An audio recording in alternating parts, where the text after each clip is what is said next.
ओम नमो भगवते वासुदेवाय। नमस्कार दर्शक बंधु, मु आपण मानंकु मोर यूट्यूब चैनल आष्ट्रधर्म प्रकाश को स्वागत करुछि। सुख, समृद्धि, धनधान्य, सौभाग्य, पारिवारिक शांति, उन्नति, विद्या एवं ज्ञान ए समस्तर यदि किछि अन्य नाम थाए से हेउछन्ति देवगुरु बृहस्पति। मे 15, 2025 रे देवगुरु बृहस्पति मिथुन राशि को अतिचारी गमन करेंगे। यही अवस्था वर्षे 2 वर्ष नुहे बरं 8 वर्ष अर्थात मे 2025 रु 2032 पर्यंत रहिबो। आसंतु जानिबा यही अतिचारी चलन कौन। अतिचारी अर्थात अत्यंत द्रुत गति रे चलन करिबा। बृहस्पति को गोटी राशि अतिक्रमण करिबा पई कि 13 मास समय लगे। जदि से गोटी राशि को 5 ରୁ 6 मास मध्य अतिक्रमण करुछंती तेबे एहाकू अतिचारी चलन बोली कुहाजिबो।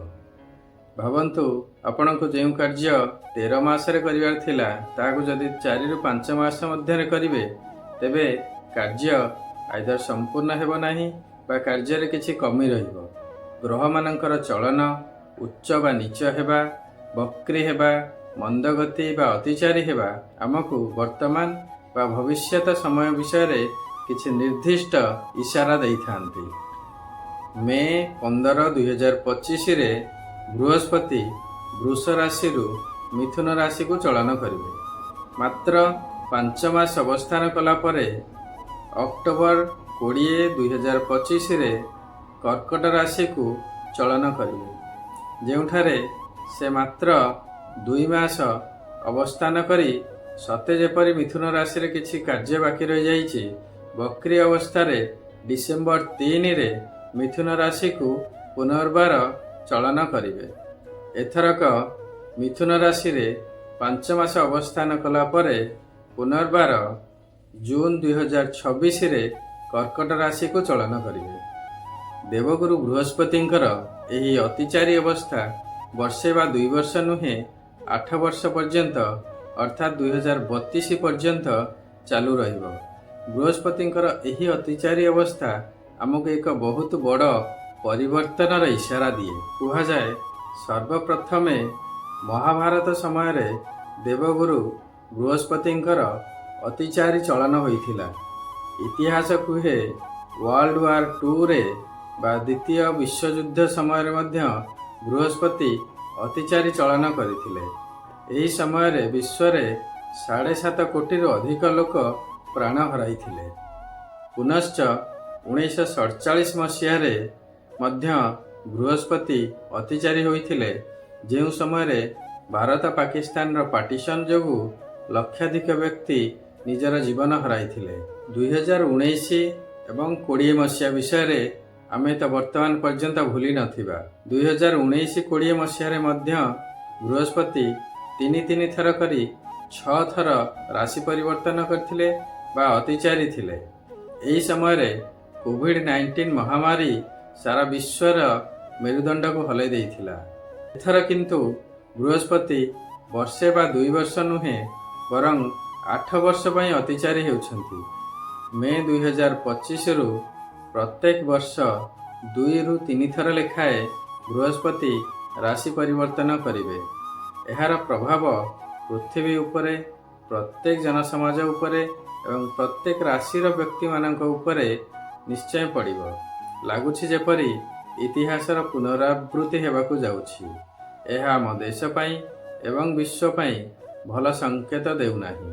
सते जेपरी कोनोसी एक अजणा बा अनएक्सपेक्टेड घटना बा घटनाक्रम हेबाकू जाउछि। मात्र जहाँ भी हेबो तार फाइनाल रिजल्ट देश बा पृथ्वी पई निश्चय शुभ हेबो। आसंतु जानिबा एही बृहस्पतिंकर अतिचारी गमन मेष राशि व्यक्ति मानक उपरे कौन प्रभाव पकाइबो। वर्तमान पर्यंत बृहस्पति वृष राशि अवस्थान करिसेंती, जे कि पृथ्वी तत्वर राशि अटे। मात्र बृहस्पति हेउछंती आकाश तत्वर ग्रह एवं वृष राशि अधिपति हेउछंती शुक्र, जे कि बृहस्पतिंकर शत्रु ग्रह। मात्र मे 15, 2025 रे बृहस्पति ମିଥୁନ ରାଶିକୁ ଚଳନ କରିବେ। ମିଥୁନ ରାଶି ହେଉଛି ବାୟୁ ତତ୍ତ୍ୱର ରାଶି ଏବଂ ଏହାର ଅଧିପତି ଗ୍ରହ ହେଉଛନ୍ତି ବୁଧ। ତେଣୁ ମିଥୁନ ରାଶିରେ ବୃହସ୍ପତି ନିଶ୍ଚୟ ଶୁଭ ଫଳ ପ୍ରଦାନ କରିବେ। ବର୍ତ୍ତମାନ ପର୍ଯ୍ୟନ୍ତ ବୃହସ୍ପତି ଧନ ସ୍ଥାନରେ ଅବସ୍ଥାନ କଲେ ମଧ୍ୟ ଆପଣଙ୍କର ଧନ ପ୍ରାପ୍ତିରେ ଯେଉଁ ଅବଷ୍ଟାକଲ ବା କମ୍ପିଟିସନ ରହୁଥିଲା ସେସବୁରୁ ଆପଣ ମୁକ୍ତି ପାଇବେ। ଆପଣ marketing, sales, IT, software, online ଜବ୍ରେ ଯଦି ଥିବେ ତାହେଲେ ଅତ୍ୟନ୍ତ ଶୁଭ ଫଳ ମିଳିବ। ଭାଇ ଭଉଣୀମାନଙ୍କ ସହିତ, ପଡ଼ୋଶୀମାନଙ୍କ ସହିତ ଆପଣଙ୍କର ସମ୍ପର୍କରେ ସୁଧାର ଆସିବ। ଯଦି ପାର୍ଟନରସିପ୍ରେ ବିଜନେସ୍ କରୁଥାନ୍ତି ତାହେଲେ ଅତ୍ୟନ୍ତ ଲାଭ ଫଳ ପ୍ରାପ୍ତି ହେବ। ବୈବାହିକ ଜୀବନରେ ମଧୁରତା ଆସିବ। ଆପଣଙ୍କର ସୋସିଆଲ ଲାଇଫ୍ ଷ୍ଟ୍ରଙ୍ଗ ହେବ। ଏସବୁ ଜିନିଷ ଆପଣଙ୍କର ଯେଉଁଟା 13 ମାସ ମଧ୍ୟରେ ହେବାର ଥିଲା 4 ରୁ 5 ମାସ ମଧ୍ୟରେ ହେବ। ତେଣୁ କୌଣସି କାର୍ଯ୍ୟ ଜଲ୍ଦି ଜଲ୍ଦି କରିବେ ନାହିଁ, କାରଣ ଏହାର ନେଗେଟିଭ୍ ଇମ୍ପ୍ୟାକ୍ଟ ମଧ୍ୟ ପଡ଼ିପାରେ। ତେଣୁ ସବୁକିଛି ଆପଣଙ୍କୁ ଭାବିଚିନ୍ତି କରିବାକୁ ପଡ଼ିବ। ଅକ୍ଟୋବର 20, 2025ରେ ବୃହସ୍ପତି କର୍କଟ ରାଶିକୁ ଚଳନ କରିବେ ମାତ୍ର 1.5 ମାସ ପାଇଁ। ଅର୍ଥାତ୍ ଆପଣଙ୍କର ଚତୁର୍ଥ ସ୍ଥାନ କର୍କଟ ରାଶିରେ ବୃହସ୍ପତି ମାତ୍ର 1.5 ମାସ ଅବସ୍ଥାନ କରିବେ। ପ୍ରପର୍ଟି, ଜମିବାଡ଼ି ଏବଂ ଘର ଇତ୍ୟାଦି କିଣିବାର ଯୋଗ ହୋଇପାରେ। କିନ୍ତୁ ଆପଣ ଜାଣିବା ଉଚିତ, ଯେହେତୁ ବୃହସ୍ପତି ସେଠାରେ ମାତ୍ର 1.5 ମାସ ଅବସ୍ଥାନ କରି ପୁଣି ତୃତୀୟ ସ୍ଥାନକୁ ବକ୍ର ଗତିରେ ଚଳନ କରିବେ, ତେଣୁ ବହୁତ କିଛି ଆପଣଙ୍କୁ ଭାବିଚିନ୍ତି କାର୍ଯ୍ୟ କରିବାକୁ ପଡ଼ିବ। କର୍ମକ୍ଷେତ୍ରରେ ମଧ୍ୟ ଆପଣଙ୍କର ଅନୁକୂଳ ସମୟ ରହିବ। ପ୍ରମୋସନ୍, ଇନକ୍ରିମେଣ୍ଟ ଇତ୍ୟାଦି ହୋଇପାରେ। ବିଦେଶ ଯାତ୍ରାର ସମ୍ଭାବନା ମଧ୍ୟ ଆସିପାରେ। କୌଣସି ଏକ ଫରେନ୍ ସୋର୍ସରୁ ବା ବିଦେଶୀ ସୋର୍ସରୁ ଆପଣଙ୍କର ଲାଭ ହେବାର ସମ୍ଭାବନା ରହୁଛି। ସେ ପୁଣି 3 ଡିସେମ୍ବର 2025 ମଧ୍ୟରେ। କିନ୍ତୁ ତାପରେ ପୁଣି ବୃହସ୍ପତି ବକ୍ରୀ ଅବସ୍ଥାରେ ତୃତୀୟ ସ୍ଥାନକୁ ଚଳନ କରି ମିଥୁନ ରାଶିରେ ଜୁନ 2026 ପର୍ଯ୍ୟନ୍ତ ଅବସ୍ଥାନ କରିବେ। ତୃତୀୟ ସ୍ଥାନର ଆକ୍ଚୁଆଲ ରେଜଲ୍ଟ ଆପଣଙ୍କୁ ଏହି 5 ମାସ ମଧ୍ୟରେ ମିଳିବ। ଯେଉଁ ସବୁ କାର୍ଯ୍ୟର ମୂଳଦୁଆ ପ୍ରଥମ 5 ମାସ ମଧ୍ୟରେ ପଡ଼ିଥିଲା ତାର ସମ୍ପୂର୍ଣ୍ଣତା ଏହି 5 ମାସ ମଧ୍ୟରେ ଆସିବ। ଜୁନ 20, 2026ରେ ବୃହସ୍ପତି ପୁଣି କର୍କଟକୁ ଚଳନ କରିବେ ଏବଂ ସେଠାରେ ସେ ଅକ୍ଟୋବର 31, 2026 ପର୍ଯ୍ୟନ୍ତ ଅବସ୍ଥାନ କରିବେ ଏବଂ ଅକ୍ଟୋବର 31, 2026ରେ ବୃହସ୍ପତି ସିଂହ ରାଶିକୁ ଚଳନ କରିବେ। ଏହି ଅବସ୍ଥା କେବଳ ଏହି 2025 ବା 26 ନୁହେଁ, ବରଂ 2032 ପର୍ଯ୍ୟନ୍ତ ଚାଲୁ ରହିବ। ଯଦି ଆମେ ଏହାର ପ୍ରପର ଆନାଲିସିସ୍ କରିବା ତାହେଲେ ଜାଣିବା ଯେ ବର୍ତ୍ତମାନ ସମୟରେ ବହୁତ ଅପ୍ସ ଆଣ୍ଡ ଡାଉନ୍ସ ରହିବ, ଜୀବନରେ କନଫ୍ୟୁଜନ୍ ରହିବ। ତେଣୁକରି ଆମକୁ ବହୁତ ଭାବିଚିନ୍ତି କାର୍ଯ୍ୟ କରିବାକୁ ପଡ଼ିବ। ମୁଁ କହିବାକୁ ଚାହିଁବି, ଯେଉଁମାନଙ୍କର ଶନି ବର୍ତ୍ତମାନ ଅଶୁଭ ଅଛନ୍ତି ସେମାନଙ୍କ କ୍ଷେତ୍ରରେ ସାଧାରଣତଃ ବୃହସ୍ପତି 13 ମାସ ଭଲ, 13 ମାସ ଖରାପ ଏଇଭଳି ଅବସ୍ଥାରେ ଥାଇ ତାଙ୍କ ଜୀବନକୁ ବାଲାନ୍ସ କରିଥାନ୍ତି। ତେଣୁ ସେ କ୍ଷେତ୍ରରେ ବା ଯେଉଁମାନଙ୍କର ଶନି ଖରାପ ଅଛନ୍ତି ସେମାନଙ୍କ କ୍ଷେତ୍ରରେ ଏହାର ଇମ୍ପ୍ୟାକ୍ଟ ଅଧିକା ଟିକେ ପଡ଼ିବ। ତେଣୁ ଆପଣ ଭାବିଚିନ୍ତି କାର୍ଯ୍ୟ କରିବେ ଏବଂ ଶନିଙ୍କର, ବୃହସ୍ପତିଙ୍କର ପ୍ରତିକାର ନିଶ୍ଚୟ କରିବେ।